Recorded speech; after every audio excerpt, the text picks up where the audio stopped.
ଥିଲେ ଜଗୁଥିଲା ଭାରି ଅଳସୁଆ। ଶୀତ ଦିନ ହେଲାଠାରୁ ସେ ଜମା ବି ଗାଧଉ ନଥାଏ। ଦିନକର ଘଟଣା। ଜଗୁର ନିଧି ଅଜା ତାଙ୍କ ଘରକୁ ଆସିଲା। ବାପା ନମସ୍କାରେ। ଆସ ଆସ, ଏଇଠି ଟିକେ ବସି ପଡ। କେତେ ଦୂରରୁ ଆସିଛ? ଜଗୁ, ଅଜା ଆସିଛନ୍ତି ପରା, ତାଙ୍କୁ ନମସ୍କାର କର। କି ଶୀତ ହଉଛି, ଏଥିରେ ମୁଁ କେମିତି ଅଜାଙ୍କୁ ମୁଣ୍ଡିଆ ମାରିବି? ଏ ଟୋକା ଭାରି ଦୁଷ୍ଟ। ହଉ କାଳି, ମତେ ଟିକେ ଚା ଦେଲୁ। ଏ ଶୀତରେ ମୋ ଗୋଡ ହାତ ଖାଲି ଥର ଥର ହେଲାଣି। ବାପା, ତମେ ଏଇଠି ବସ, ମୁଁ ଏଇ ଗଲି ଆଉ ଏଇ ଆସିଲି। ହଉ ଯା ଯା, ଜଲ୍ଦି ଟିକେ ଚା କରି ଆଣେ। ଏହାପରେ କାଳି ସେଠୁ ଚା କରିବାକୁ ଚାଲିଗଲା। ହଇରେ ଟୋକା, ତୁ କଣ ଏମିତି ଘୋଡି ଗାଡି ହେଇ ଶୋଇଛୁ? ତୁ ମତେ ଦେଖେ, ମୁଁ ବୁଢା ହେଲାଣି, ହେଲେ ମୁଁ ଏଠି ଖାଲି ଦେହରେ ବସିଛି, ଆଉ ତୁ ଟୋକା ହେଇ ମଧ୍ୟ ଘୋଡି ହେଇଛୁ। ହା ହା ହା ହା। ଅଜା, ତୁମକୁ ଯଦି ଶୀତ ହଉନି ତାହେଲେ ତୁମେ ମାଙ୍କୁ ଚାହା କରିବାକୁ କାହିଁକି କହିଲ? ଆରେ ଟୋକା, ତୁ କଣ ଜାଣିପାରୁନୁ କିରେ? ମୁଁ କେତେ ବାଟରୁ ଉଡିକି ଆସିଲି, ଆଉ ଉଡି ଉଡି ମୋ ଡେଣା ଦରଜ ହେଇଯାଇଛି।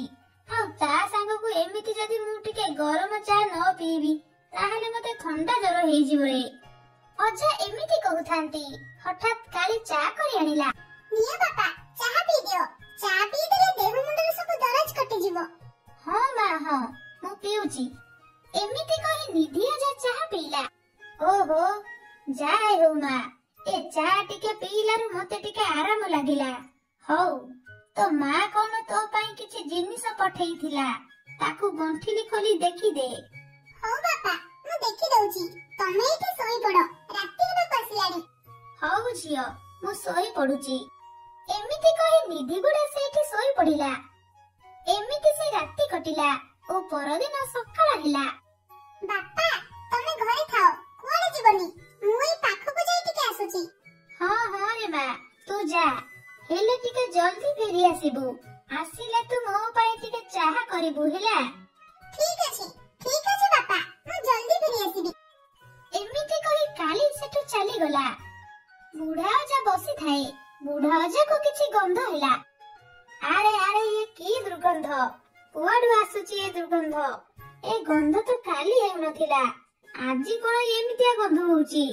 ଲାଗୁଛି କୋଉଠି ଗୋଟେ କଣ ମରି ଯାଇଛି ବୋଧେ। ଟିକେ ଦେଖେ, କଣଟା ମରି ଯାଇଛି। ଏମିତି କହି ନିଧି ଅଜା ଘରର ଚାରିପଟ ବୁଲି ବୁଲି ଦେଖିଲା, ହେଲେ କିଛି ବି ପାଇଲା ନାହିଁ। ଆରେ, ଏଠି ତ କିଛି ବି ଦୁର୍ଗନ୍ଧ ହେଲା ପରି ଜିନିଷ ନାହିଁ, ହେଲେ ଗନ୍ଧ କୋଉଠୁ ଆସୁଛି? ହଉ, କାଳି ଆସୁ, ତାକୁ କହି ଏ ଘର ଆଉ ଥରେ ସଫା କରିଦେବି। ଏମିତି କହି ନିଧି ଅଜା କାଳିକୁ ଅପେକ୍ଷା କଲା। କିଛି ସମୟ ପରେ କାଳି ଘରକୁ ଫେରିଲା। ଆଲୋ ମା କାଳି, ତୁ ଆସିଗଲୁ, ଭଲ ହେଲା। ଆଚ୍ଛା ଦେଖିଲୁ ଏ ଗନ୍ଧ କୁଆଡୁ ଆସୁଛି? ବାପା, ଏ ଗନ୍ଧ କୁଆଡୁ ଆସୁଛି କଣ? ଏ ପରା ଏଇ ଟୋକା ଜଗୁ ଦେହରୁ ଆସୁଛି। ଏ ଟୋକା ମାସେ ହେଲାଣି ଗାଧେଇବାକୁ ନାହିଁ। କଣ ହେଲା? ଏ ଟୋକା ମାସେ ହେଲାଣି ଗାଧେଇନି? ହେ ପ୍ରଭୁ ଭୈରବନାଥ, ରକ୍ଷା କର ତାକୁ। ଆରେ ଏ ଟୋକା ଏତେ ପଚରାଟା? ହଉ ରହ ରେ ଟୋକା, ତତେ ଦଉଛି ପାନେ। ଏମିତି କହି ନିଧି ଅଜା ପାଖରେ ଥିବା ପାଣି ଗରା ପାଖକୁ ଗଲା ଓ ପାଣି ଗରାକୁ ଆଣି ଜଗୁ ଉପରେ ଢାଳିଦେଲା।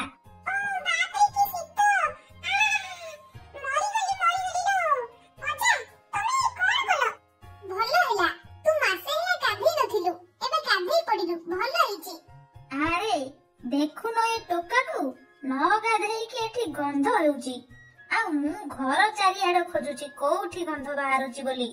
ପୁଅ, ଯା ଟିକେ ବାହାରେ ବୁଲି ଆସ, ନହେଲେ ଘରେ ବାହାରେ ଯାଇ ଟିକେ ଖରାରେ ବସି ପଡ।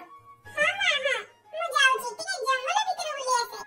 ଏମିତି କହି ଜଗୁ ସେଠୁ ଚାଲିଗଲା ଓ କିଛି ସମୟ ପରେ ଯାଇ ତା ସାଙ୍ଗ ଟୁନା ସହ ତାର ଦେଖା ହେଲା। ଆରେ, ତୁ କଣ ଆଜି ଜଙ୍ଗଲ ବୁଲିବାକୁ ଆସିଛୁ? ତୁ ତ ମାସେ ହେଲାଣି ଘରୁ ବାହାରି ନଥିଲୁ, ଆଜି କେମିତି ଇଆଡେ ଆସିଗଲୁ? କେମିତି କଣ ଆସିଲି? ଆରେ ମୋ ଅଜା କାଲି ଆମ ଘରକୁ ଆସିଥିଲେ। ମୁଁ ତ ମାସେ ହେଲାଣି ଗାଧେଇ ନଥିଲି, ସେଥିପାଇଁ ମୋ ଦେହରୁ ଖାଲି ଦୁର୍ଗନ୍ଧ ବାହାରୁଥିଲା।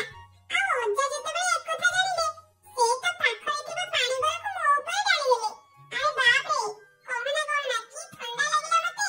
ସେ ଗରା ପାଣିରେ ମୋର ସବୁ ଶୀତ ଛାଡିଗଲା। ଭଲ ହେଇଛି,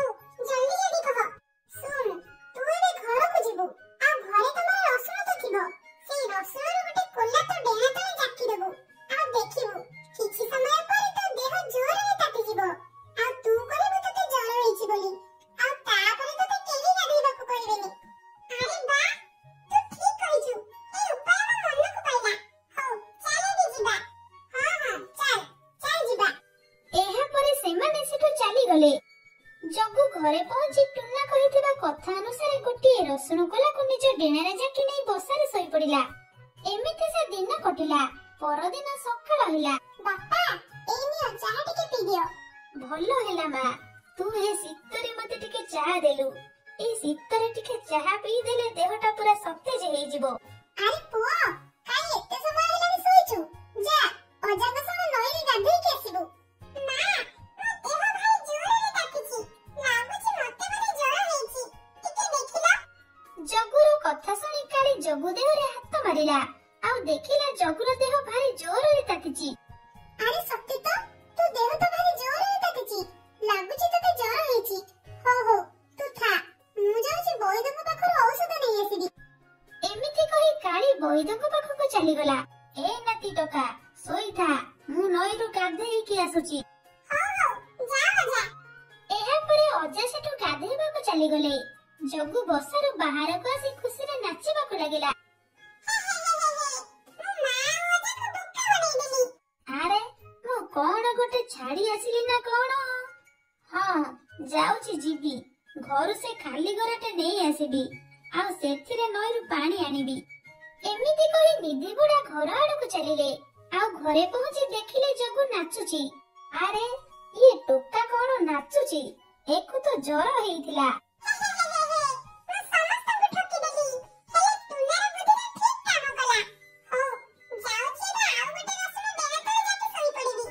ଜଗୁର ଏମିତି କଥା ନିଧି ଅଜା ଶୁଣିଲେ। ଓ ଇଏ ତାହେଲେ ଡେଣାରେ ରସୁଣ ଜାକି ଜ୍ୱର ହେବାର ଅଭିନୟ କରୁଛି। ରହରେ ଟୋକା, ତତେ ଏବେ ପାନେ ଦଉଛି। ଏମିତି କହି ଅଜା ପାଖରେ ଥିବା ପାଣିକୁ ନେଇ ଜଗୁ ଉପରେ ଢାଳିଦେଲେ। ଜଗୁ ଶୀତରେ ଥରଥର ହୋଇ ଚିତ୍କାର କରି ସେଠୁ ଉଡିଲା। ମୋ ଆଗରେ ପୁଣି ରଙ୍ଗ ଦେଖଉଛୁ? ଆଜିଠୁ ସବୁବେଳେ ଗାଧେଇବୁ, ନହେଲେ ଦେଖିବୁ ମୁଁ ତତେ କେମିତି ଗାଧଉଛି। ହା ହା ହା ହା। ଥରେ ରାଜୁ କାଉ ଜଙ୍ଗଲକୁ ଛେଳି ନେଇ ଯାଉଥାଏ। ଛେଳିଟି ଥିଲା ରାଜୁର ସାଙ୍ଗ ପରି। ସେ କେବେ ବି ରାଜୁର କଥାକୁ ଅବମାନନା କରୁନଥିଲା। ରାଜୁ ବି ତାକୁ ବହୁତ ଭଲ ପାଉଥିଲା। ଆଲୋ ମାଳତୀ, ଏଇ ପାଖରେ ଚରେ ଆଉ ଜଙ୍ଗଲ ଭିତରକୁ ଯାଆନି। ଜଙ୍ଗଲ ଭିତରେ ହିଂସ୍ର ପ୍ରାଣୀମାନେ ଅଛନ୍ତି, ଆମ ଉପରେ ଆକ୍ରମଣ କରିପାରନ୍ତି।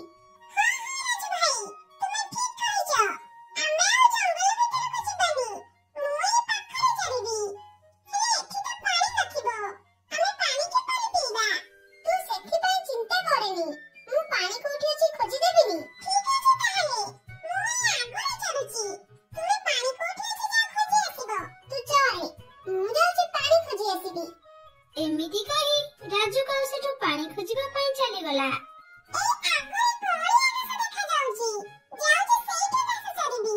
ଏମିତି କହି ମାଳତୀ ଘାସ ଖାଇବାକୁ ଗଲା ଏବଂ ସେଠି ପହଞ୍ଚି ଘାସ ଖାଇଲା। ଆରେ ମୁଁ ଏତେ ବାଟ ଆସିଲାନି, ପାଣି କୋଉଠି ମିଳିଲାନି। ଯାଉଛି ଆଉ ଟିକେ ଆଗକୁ ଯିବି, କାଳେ ପାଣି ମିଳିଯିବ। ଏମିତି କହି ରାଜୁ କାଉ ଆଗକୁ ଗଲା। କିଛି ସମୟ ପରେ ସେ ଯାଇ ଗୋଟିଏ ନଈ ପାଖରେ ପହଞ୍ଚିଲା। ଯାହା ହେଉ ପାଣି ମିଳିଗଲା, ମୋର ଗୋଟେ ଚିନ୍ତା ଗଲା। ହଉ ଯାଉଛି, ଏବେ ମାଳତୀକୁ ନେଇ ଏଠାକୁ ଚାଲି ଆସିବି। ତାକୁ ଭାରି ଜୋରରେ ଶୋଷ ହେଉଥିବ। ଏପଟେ ମାଳତୀ ଘାସ ଖାଇସାରି ରାଜୁର ଅପେକ୍ଷା କରିଥାଏ।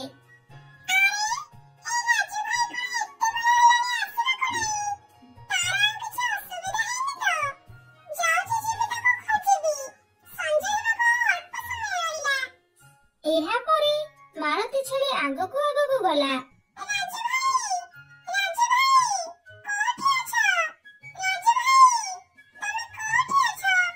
ଏମିତି ଡାକି ଡାକି ମାଳତୀ ଆଗକୁ ଗଲା। କିଛି ସମୟ ପରେ ମାଳତୀ ଯାଇ ଗୋଟିଏ ବୁଦା ମୂଳରେ ପହଞ୍ଚିଲା। ସେହି ବୁଦା ଭିତରେ ମହାବଳ ବାଘ ଶୋଇଥାଏ।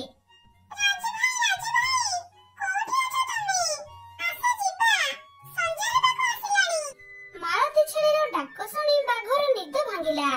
ଆରେ ଇଏ ତ ଗୋଟେ ଛେଳିର ପାଟି ପରି ଜଣା ପଡୁଛି। ଓହୋ, ଯା ହେଉ ଆଜି ମତେ ଛେଳି ମାଂସ ଖାଇବାକୁ ମିଳିବ। ଏମିତି କହି ବାଘ ବୁଦା ଭିତରୁ ବାହାରିଲା। ବାଘକୁ ସାମ୍ନାରେ ପାଇ ମାଳତୀ ଛେଳି ଭୟରେ ଛାନିଆ ହେଲା। ଆରେ ଛେଳି, ତୁ ତ ପୁରା ହୃଷ୍ଟପୃଷ୍ଟ ହେଇଛୁ। ଆଜି ତତେ ଖାଇ ମୁଁ ମୋ ପେଟ ଭରିବି।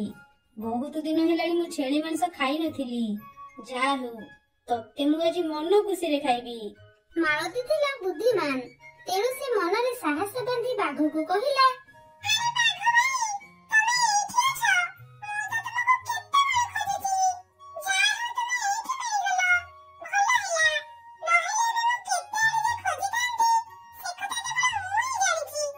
ମାଳତୀର ଏମିତି କଥା ଶୁଣି ବାଘ ଚକିତ ହେଲା ଏବଂ ମନେ ମନେ ଭାବିଲା, ଆରେ ଇଏ ଛେଳି ଏମିତି କଣ କହୁଛି? ପଚାରି ବୁଝେ, ଇଏ ମତେ କାହିଁକି ଖୋଜୁଥିଲା? ଏ ଛେଳି, କଣ ହେଲା? ମତେ କାହିଁକି ଖୋଜୁଥିଲୁ?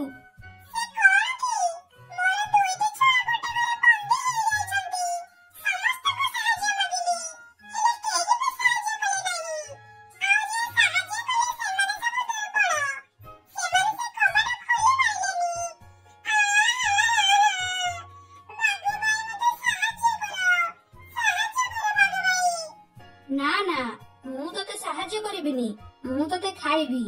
ତୁ ମତେ ବୋକା ବନେଇ ଖସିଯିବୁ ଭାବିଛୁ ନାଇଁ? ତୁ ମତେ ଏତେ ବୋକା ଭାବେ ନା ଛେଳି।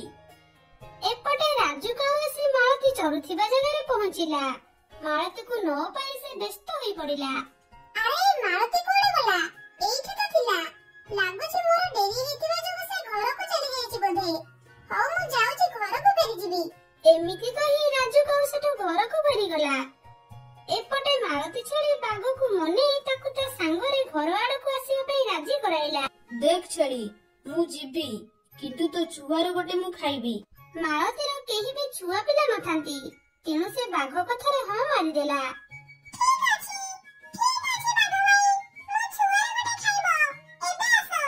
ଏହାପରେ ବାଘ ମାଳତୀ ସହ ମିଶି ଘର ଆଡକୁ ଫେରିଲା। ଆରେ ମାଳତୀ କଣ ଘରକୁ ଫେରିନି? ସେ ଗଲା କୁଆଡେ? ତାକୁ ଆଉ କେହି ହିଂସ୍ରଜନ୍ତୁ ମାନେ ଖାଇଦେଲେନି ତ? ହେ ପ୍ରଭୁ, ଏମିତି ନ ହେଉ।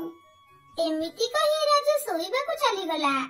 ଏପଟେ ମାଳତୀ ବାଘକୁ ନେଇ ସେ ରହୁଥିବା ଘର ଆଗରେ ପହଞ୍ଚିଲା। ହଉ ଠିକ ଅଛି, ମୁଁ ଖୋଲି ଦଉଛି। ଏମିତି କହି ବାଘ ସେ ଘରର କବାଟ ଖୋଲିବାକୁ ଚେଷ୍ଟା କଲା, ହେଲେ ସେ କବାଟ ଖୋଲିଲା ନାହିଁ। ଆରେ ଏ କବାଟ କଣ ଖୋଲୁନି? ଛେଳି ତ ସେ ଘରେ ରହୁଥାଏ, ତେଣୁ ସେ ସଙ୍ଗେ ସଙ୍ଗେ କବାଟ ଖୋଲି କରି ସେ ଘରେ ପଶିଗଲା ଏବଂ ଭିତର ପଟୁ ଦୁଆର କିଳିଦେଲା। ଆରେ ତୁ ତ ଏ କବାଟ ଖୋଲିଦେଲୁ। ହଉ, ଏବେ ତ ଛୁଆରୁ ଗୋଟେ ମତେ ଦେ, ମୁଁ ଖାଇବି। ମୁଁ ଏତେ ବାଟ ଆସି ମତେ ଭୋକ ହେଲାଣି।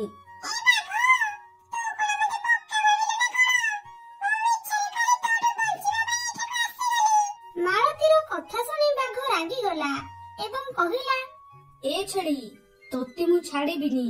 ତୁ ମତେ ଠକିଦେଲୁ। ଆଉ ଦିନେ ତୁ ଜଙ୍ଗଲ ଆଡକୁ ଆ। ତତେ ଯଦି ମୁଁ ମାରି ନ ଖାଇଛି ମୋ ନା ବାଘ ନୁହେଁ। ଏମିତି କହି ବାଘ ସେଠୁ ଚାଲିଗଲା। ପରଦିନ ସକାଳ ହେଲା। ମାଳତୀ ରାଜୁ କାଉକୁ ସବୁ କଥା କହିଲା।